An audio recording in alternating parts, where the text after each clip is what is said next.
other day, a friend of mine challenged me to infuse love into every single interaction that I have.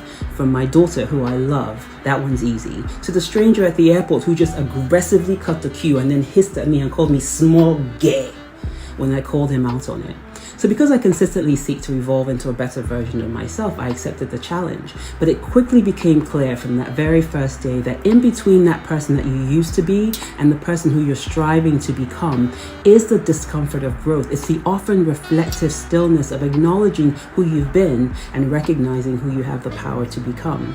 So as we strive to become more evolved versions of ourselves, as we shed the toxicity of our past, our default is to avoid that in between, that discomfort of growth. It's to run back into the arms of the familiar, the comfortable, the spaces where we revel in mediocrity and imbalance. But I want to encourage you, as I encourage myself, to sit with the discomfort, to lean into it, to embrace it even, because it is in that in-between space that the change happens. It's in that space that if we're able to tolerate it, our muscles train to abandon mediocrity, that we voluntarily place down defensive weapons and choose vulnerability.